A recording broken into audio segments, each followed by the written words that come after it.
Hey y'all, Anson here over at Ivey Forge. Alright, so today we're just going to be doing a quick video. I have an unboxing, and I'm going to show you a couple things that's been going on here in the shop. Alright, so this package is from David Britton. I appreciate it, brother. This is awesome. I already kind of know what it is. I just don't know exactly what it is. Alright, so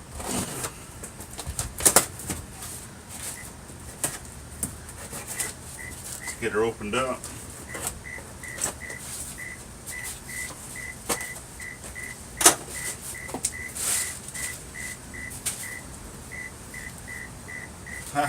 Could always use shop rags. Appreciate it.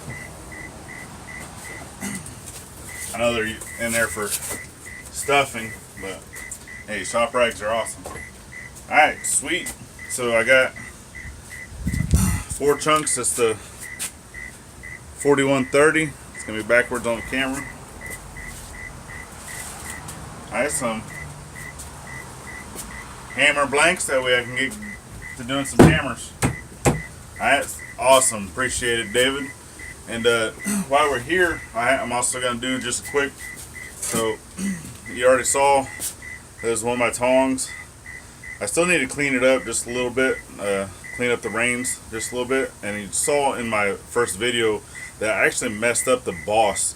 Whenever I had hit, you saw in the video with the close-up that it jumped. And it actually made my boss a little smaller. So this is actually the size that it was supposed to be, because I started on the second one, right? So I'm actually going to have to make this one a little smaller, and then I still got to draw this out a little bit and then draw out my reins. Alright, so if you continue to like those close-ups, I'm going to continue to do that. I got a lot of positive feedback from that, so I have a nicer camera that I'm putting right onto my anvil, that we can see some of those close-ups. And then some of these videos I'm actually going to be talking to you like I am now. Alright, more yak, less whack, as one of our famous blacksmiths would say, right? So I'm going to be doing that. I'm going to continue to do that. Some of these videos I'm probably not going to talk at all. I'm just going to let my work speak for itself. Alright, so one of the other things that I did, alright, so in my charcoal forge, it's just the top of the propane cylinder that I used. So this is the part that the cap would normally screw onto. Then you have the valve for the propane that goes down through this, and I just took, it's a black fitting cap, right, and I screwed that into there, and then I drilled a hole through to be able to have a hole. So as you can see, I had several holes, 1 2 3 4 5 6 7 8 9. There's 9 holes altogether, and I was just getting so much air, even with that box that I made, getting up into the forge, that almost my entire fire pit was just burning up all the charcoal so fast, right? Even if I had the air turned way down, because it was just so much air coming out of this that my whole fire pot was just burning up the charcoal really quick. Just for little projects, right? I was going through an entire 5-gallon bucket of charcoal.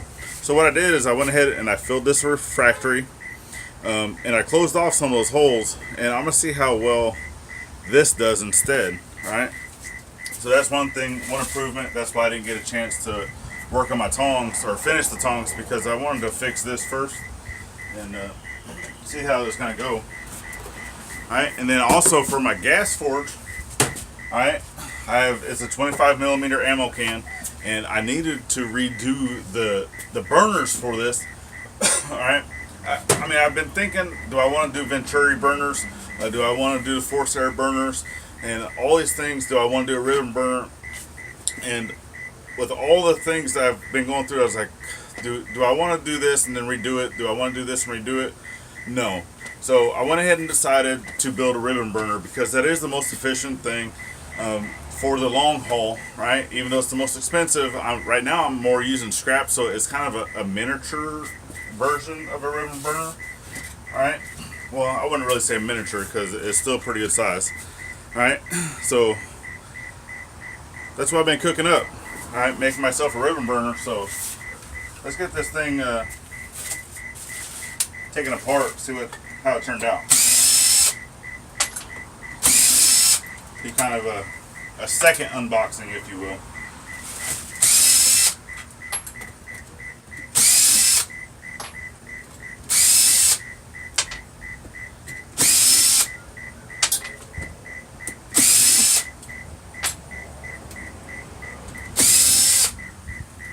I don't know if you can hear that, but I got a little frog or something over here by the shop and he's driving me crazy.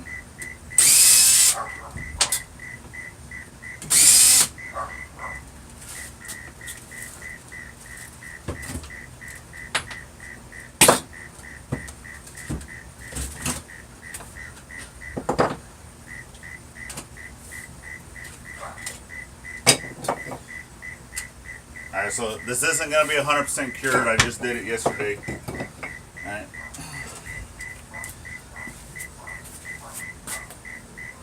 Alright, so the outside actually turned out alright. And I already know this is going to be a little more difficult because of the straws.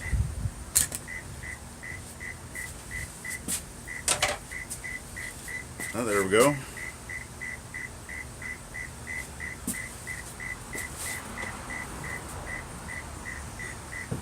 And then I still got to make the top part. Alright, so I still got to do the top. That way I can connect my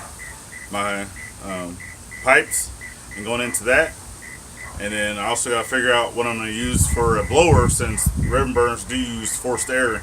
I do have a little shop vac. It's one of the little small ones. I might try to see how well that works. Maybe if I have to put a little shut-off valve if it's getting too much air or whatnot, or adjust. Alright, but